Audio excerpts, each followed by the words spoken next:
자, 이번 시간부터 실제 연습 예제를 가지고 진행해 보도록 합시다. 자, 교재가 있으신 분은 자, 80페이지를 펴주시고요. 자, 그 다음에 교재가 없으신 분은 자, 다음 화면을 봐주시기 바랍니다. 자, 인벤터를 처음 시작하기 때문에 아주 간단한 예제를 가지고 자, 시작하도록 하겠습니다. 자, 우리가 지금 이런 도면을 가지고 모델링을 시작하게 될 텐데, 자, 순서는 다음과 같습니다. 81페이지에도 나와 있죠? 자, 가장 큰 외곽 덩어리를 먼저 작성을 하고요. 그 다음에, 자, 중앙에 위치하는 큰 원을 작성한 후에, 맨 마지막으로 가장 작은 치수를 가지고 있는 못다기를 이렇게 해줍니다. 그래서 이거는 이제부터 저는 베이스 피처와 서브 피처, 그리고 마무리 피처라는 용어를 쓰게 될 텐데요. 자, 이 용어는 보면은, 자, 여기 있는 베이스 피처. 베이스 피처는 우리가 파라메트릭 모델링의 개념과 순서에서 한번 언급한 적이 있었는데, 가장 처음에 작성한 모델링이자 이 모델링의 가장 기본적인 크기를 가지고 있고, 그 다음에 이 모델링의 가장 기본적인 설계 컨셉을 가지고 있는 첫 번째 피처를 베이스 피처라고 부릅니다. 그리고 자, 두 번째 서브 피처라는 개념은 무슨 개념이냐면은 자, 베이스 피처를 토대로 추가되는 피처를 뜻하는데 단순하게 추가가 되는 피처이기도 하고 아니면은 베이스 피처 다음으로 중요한 설계 요소를 가지고 있는 피처를 뜻합니다. 그 다음에 마무리 피처. 마무리 피처는 이거는 자, 기계 용어로 보면 사상이라는 단어가 있는데 그 나중에 가공을 다 하고 나서 이제 끝 마무리를 다듬어 준다는 자, 그런 의미인데 자, 끝 마무리로 이제 모델링을 다듬어 줄 때 못따기나 못깎기를 하게 되는데 그럴 때 쓰는 피처를 마무리 피처라고 부르게 되겠습니다. 자, 그럼 우리가 모델링을 시작하기 전에 자, 80페이지의 설계 의도를 봅시다. 가로와 세로의 길이는 항상 같아야 한다. 그죠? 가로도 100이고 세로도 100입니다. 그래서 저는 지금 도면을 이렇게 해놨습니다만은 자, 설계 의도대로 하려면은 이 100을 지워버리고 100 앞에 네모가 이렇게 있어야겠죠? 자, 그리고 두 번째, 중앙의 홀은 항상 전체 영상의 중심에 있게 한다. 중간에 있는 50파이짜리 구멍을 얘기하는 겁니다. 이 구멍이 자, 가로, 세로가 이게 길이가 아무리 변하더라도 자, 이 녀석은 항상 이 형상의 정중앙에 있도록 해야 되겠습니다. 자, 그 다음에 두께는 10mm로 고정하고 못따기 거리는 10mm로 고정한다. 자, 이런 설계 의도를 가지고 자, 시작하도록 하겠습니다. 자, 그러면 인벤터를 실행하지 않으신 분들은 자, 실행해 주시고요. 그리고 자, 예를 들어서 설명이 너무 이제 빨라서 못 따라오겠다. 그런 분은 어떻게 하냐면은 어차피 이거 동영상이지 않습니까? 동영상이지 않습니까? 그렇죠? 그래서 이제 못 따라하겠다 싶으시면은 잠깐 이제 정지 버튼을 눌러가지고 잠깐 재생을 잠깐 중지시킨 다음에 그다음에 여러 번 반복해서 듣고 뭐 그러시면 돼요. 한 번에 쭉 하신 다음에 따라하겠다 그렇게 안 하셔도 됩니다. 자, 그러면 일단은 인벤터를 자 실행시켜 주시고요. 자, 새로 만들기에서 자, 템플릿에 standard.ipt를 선택한 다음에 작성 버튼을 클릭합니다. 자, 그러면은 자, 인벤터에서 새로운 환경이 열리게 됩니다. 인벤터는 처음에 자, 이것 때문에 좀 오해가 많아요. 2012인가 2013 버전부터 새 파일을 하나 열 때 보면 여러 가지 도구들을 로드하기 때문에 첫 번째 새 파일을 열 때 시간이 좀 오래 걸립니다. 그래서 인벤터는 좀 무겁다. 자, 이런 오해를 하시는 분이 계시는데 자, 이거는 처음에만 그런 거니까 너무 걱정하지 마시고요. 그 다음부터는 새로 만들기를 해서 새 파일 더블 클릭하면 이렇게 금방 열 수 있습니다. 네, 처음에만 그런 겁니다. 자, 그러면은 이제 텅 빈 허공의 공간을 보면서 고민하시는 분들이 많을 겁니다. 어디서부터 시작을 해야 될까? 자, 어디서부터 시작을 해야 될지 봅시다. 자, 도면을 보면 알겠죠? 그리고 81페이지를 보시면 아시겠지만은, 자, 가장 큰 외곽 덩어리를 먼저 작성해 보겠습니다. 그래서 먼저 외곽 덩어리를 작성하는데, 자, 2차원 캐드를 하시던 여러분들은 보면은 뭐 그냥 그리시면 됐을 거예요. 그죠? 근데 캐드 화면은 어차피 2차원 공간이기 때문에 2차원 화면이기 때문에 그냥 이제 명령어로 그리시면 끝났는데, 자, 인벤터는 3차원 캐드이기 때문에 공간이라는 개념이 존재를 합니다. 화면을 회전시켜 볼까요? 자, 화면을 회전시키는 거는 우리가 했었죠? Shift 키를 누른 다음에 마우스 휠 버튼을 클릭해서 드래그. 그죠? 자, 그러면 이제 도면을 좀 볼 줄 아시는 분이라면, 자, 여기는 이 도면이, 여기 정면도, 우측면도라는 걸 알 수 있을 겁니다. 그러면 정면도에다 우리가 이 형상을 그려야겠죠? 자, 인벤터로 다시 돌아가서,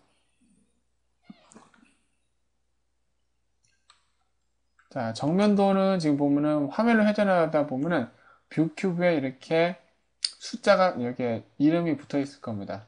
그래서 돌리다 보면은 자, 여기 좌측면도도 있고, 그죠? 평면도도 있고, 그죠? 돌리다 보면은 자, 여기 정면도가 있죠, 그죠? 그래서 자, 이 정면도를 자, 클릭하면 이렇게 정면으로 보게 됩니다. 그랬을 때 원점 항목을 확장시켜서 자, 정면도가 앞에 와 있을 때 보세요. YZ 평면은 어떻게 돼요? 선으로 나오죠? 그죠? 그 다음에 XZ 평면은 마찬가지로 선으로 나옵니다. 그런데 XY 평면은 자, 이렇게 면으로 나오죠. 자, 인벤터에서는 XY 평면을 정면도로 인식합니다. 요게 가장 기본적인 사항이니까는 요거는 반드시 명심해 두시기 바랍니다. 그래서 여러분께서 그 도면을 보고 이렇게 따라서 인벤터 모델링을 할 때는 이 도면에서 정면도가 어떤 형상인지를 보아 두셔야지 되겠죠. 자, 그러면 정면도에서 우리가 그려야겠죠. 그런데 이건 3차원 공간이기 때문에 자, 2차원 공간의 스케치를 먼저 그린 다음에 시작해야겠습니다. 자, 두 가지 방법을 합니다. XY 평면을 선택하면은 자, 이 평면에 보시면은 여기 단추가 하나 뜨죠? 마우스 커서를 갖다 대면 스케치 작성이라고 나옵니다. 그렇죠?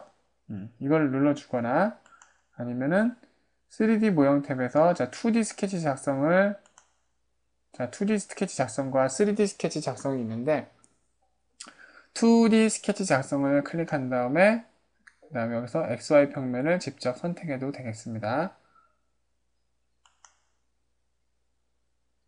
자, 그럼 다음과 같이 스케치 화면으로 들어가게 됩니다.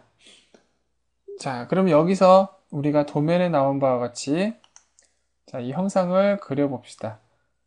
자, 가로백, 세로백이죠. 그러면은 이제 처음 이제 하시는 분들은 여기 직사각형이 있으니까 자, 요렇게 그냥 그려보실 거예요. 그죠? 네. 그런데 요렇게 그리면 안 됩니다. 자, 여기서 중요한 개념이 하나 나오게 되는데 첫 번째 프로파일의 중심은 원점에 있어야 됩니다. 그 말은 지금 직사각형이 아까는 제가 이렇게 그렸는데 이렇게 되면은 자, 이 원점이 직사각형의 왼쪽 아래 이렇게 치우치게 되죠. 이런 형식이 되면 안 된다는 얘기죠. 어떻게 하냐? 이럴 때는 일반 직사각형이 아니라 밑에 있는 자, 세 번째 있는 두 점 중심 직사각형을 클릭합니다. 자, 두 점 중심 직사각형은 어떻게 작성하는지 볼게요. 직사각형에 중심점이 존재하는 직사각형인데 자, 클릭하면은 먼저 뭘 하느냐? 직사각형의 중심점을 선택해야 됩니다. 우리는 여기서 원점을 선택하죠. 클릭한 다음에 마우스를 움직여 보면은 자, 원점에서부터 이렇게 뻗어나오는 직사각형이 보이게 되죠. 그래서 이렇게 내란 얘기구나. 자, 라고 여러분들 이해할 수 있으실 겁니다. 제가 방금 첫 번째 프로파일의 중심은 원점에 있어야 된다고 했는데 자, 왜 그래야 되는지는 제가 차츰 설명드릴게요. 굉장히 많은 이야기가 있는데 여기서 다 설명하기는 양이 너무 많습니다. 그래서 예제를 진행하면서 차근차근 우리가 얘기를 해보도록 하겠습니다. 그럼 일단 첫 번째 점은 여기 원점을 찍었고요. 그죠?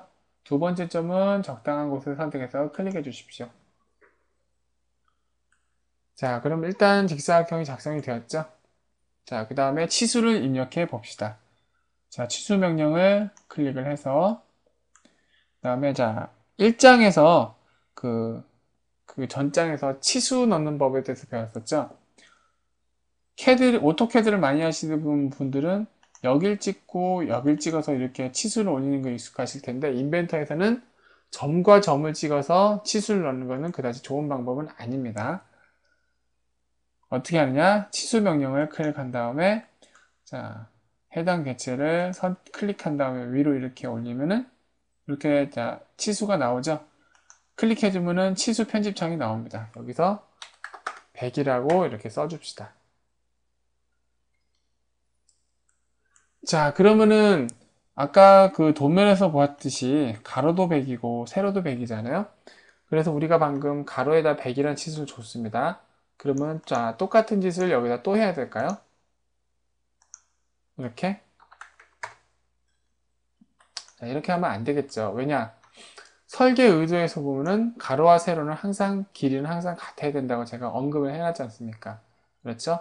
그래서 예를 들어 이렇게 80으로 바꾸면 얘도 80으로 바뀌어야 될 거 아니에요. 아, 그러면은 얘를 더블 클릭해서 얘도 80으로 바꿔주면 되지 않느냐. 손이 많이 가지 않습니까? 손이. 그렇죠? 그래서 자, 이럴 때는 80이라고 하나만 넣어주고 그 다음에 가로와 세로의 길이는 항상 같아야 되니까 어때요? 이 선하고 이 선의 길이를 항상 같다고 해주면 되지 않겠습니까? 그렇죠. 그것을 만족시켜 주는 것이 바로 구속 조건입니다. 구속 조건 중에서 보면은 우측 아래에 자, 동일 구속 조건이 있죠. 자, 인벤터 구속 조건 중에서 많이 쓰이는 것 중에 하나인 동일 구속 조건. 서로 다른 길이를 가진 선의 길이를 같게 만들거나 서로 다른 직경이나 반지름을 가진 원이나 원호의 직경을 혹은 반지름을 같게 만듭니다. 그래서 동일 구속 조건을 클릭하신 다음에 자, 가로선과 세로선을 클릭합시다. 자, 그러면은 스케치 선이 이렇게 바뀌면서 여기 완전하게 구속됨이라고 뜨게 되겠죠. 제대로 됐나 볼까요? 자, 80이란 치수 문자를 더블 클릭해서 100으로 고칩니다. 그러면 이렇게 커졌죠? 됐죠? 자, 그럼 여기까지 됐으니까 자, 베이스 피처까지 작성해 보도록 할까요? 자, 이게 이렇게 됐으니까 3D 모형 탭에 가서 여기 있는 돌출 명령을 클릭해 주십시오.